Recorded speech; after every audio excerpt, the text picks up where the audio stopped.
नमस्कार। भगवान कहते हैं कि मनुष्य खुद अपना उद्धार कर सकता है और खुद अपनी बर्बादी का कारण भी बनता है। असल में होता यह है कि मनुष्य का ध्यान बाहरी चीजों में उसकी पसंद और नापसंद में लगा रहता है, जिस वजह से वो अपने असली स्वरूप यानी कि वो शरीर नहीं बल्कि आत्मा है, इससे अनजान रह जाता है। अगर मनुष्य अपने अंदर की दिव्यता को महसूस करना चाहता है तो उसे इन चीजों से दूर रहना होगा। अपने असली स्वरूप को जानकर ही वो खुद को सही कर्म करना सिखा पाएगा और एक ऊंचे स्तर पर ले जा पाएगा। नहीं तो इससे अनजान रह जाने पर वो पाप कर्मों में ही फंसा रहेगा और अपना सर्वनाश कर लेगा।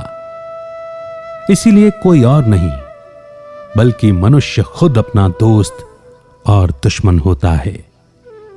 लोभ, मोह, द्वेष ये सभी मनुष्य के दुश्मन हैं, कोई दूसरा मनुष्य नहीं। इसीलिए अगर इन्हें अपने मन से खत्म कर लिया जाए तो उसका कोई दुश्मन नहीं रह जाएगा। जिस मनुष्य ने अपने मन को, अपनी इंद्रियों को जीत लिया है, जो खुद में संतुष्ट और शांत है, यानी जो अपनी आत्मा या कॉन्शियसनेस के साथ जुड़ा रहा है, वो अपना मित्र होता है।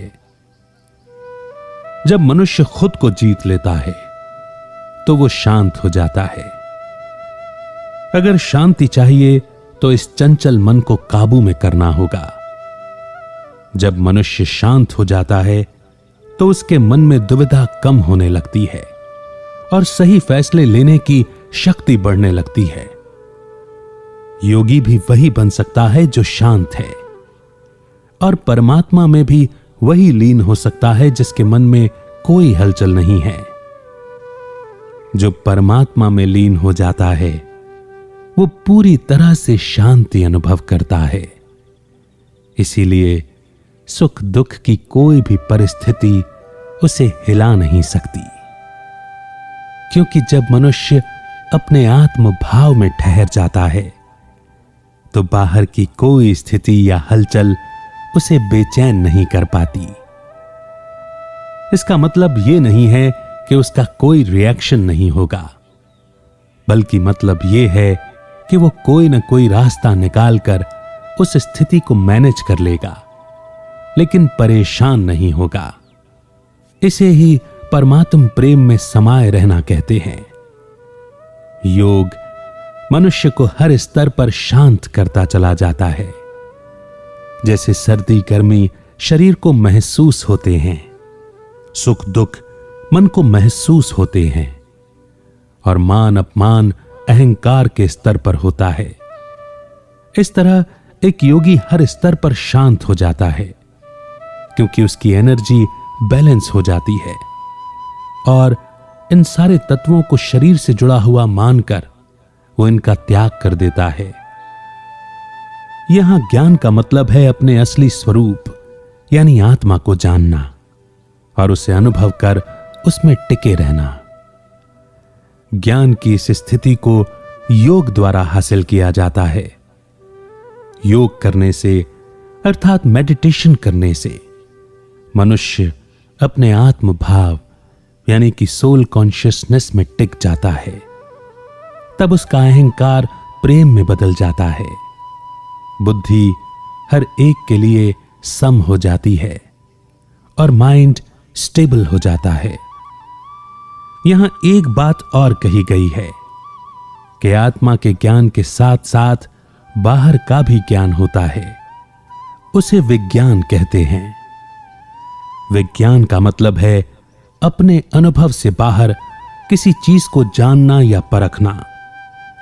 जो मनुष्य आत्मज्ञान से इस बात को जान लेता है कि बाहर की हर चीज समय के साथ बदल जाती है, नई चीजें आती हैं और पुरानी नष्ट हो जाती हैं, तो उसमें कुछ और जानने या खोजने की इच्छा बाकी नहीं रह जाती। इस तरह वो बाहर के विज्ञान में भी सम हो जाता है।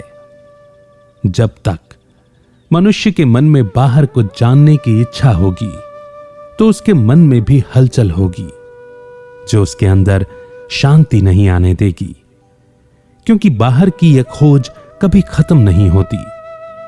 इसीलिए कहा गया है कि मनुष्य को अंदर और बाहर दोनों में तृप्त होना है। तृप्ति मनुष्य में ठहराव लाती है, जिससे वो बेचैन नहीं होता। जब मनुष्य में समभाव आ जाता है तो वो अलग अलग चीजों को उनकी कीमत के हिसाब से महत्व देना बंद कर देता है। फिर उसके लिए मिट्टी, पत्थर, सोना सब एक मोल के हो जाते हैं। वो जान जाता है कि सब कुछ तो प्रकृति से ही बना है, प्रकृति से ही आया है और एक दिन फिर प्रकृति में ही मिल जाएगा। तो वो उसे समभाव से देखने लगता है। समभाव की भावना चीजों के प्रति मनुष्य के आकर्षण और लगाव को खत्म करने में मदद करती है। ये लगाव और मोह ही हर फसाद की जड़ है। इसीलिए मन में ज्ञान के द्वारा समभाव लाना बहुत जरूरी है।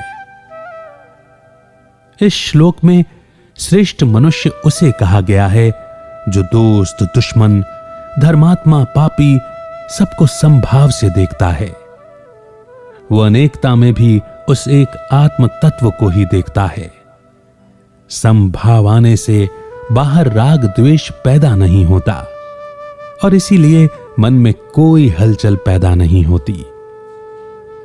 इस श्लोक में एकांत का मतलब है दुनिया की हर हलचल आसपास होते हुए भी जब मनुष्य आत्म भाव में टिककर एक परमात्मा के अंत में खो जाए, अर्थात परमात्मा के सत्य स्वरूप पर ध्यान लगाए, तो उसे एकांत कहते हैं।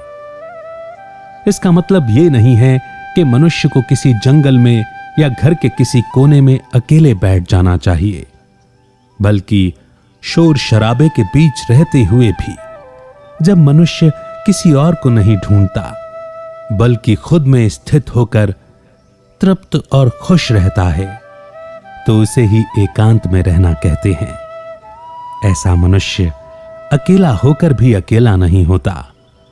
एकांत का मतलब है अपने अंदर जुड़ने की स्थिति, परमात्मा से जुड़ने का भाव। इसमें मनुष्य बॉडी कॉन्शियस नहीं रहता बल्कि सोल कॉन्शियस हो जाता है।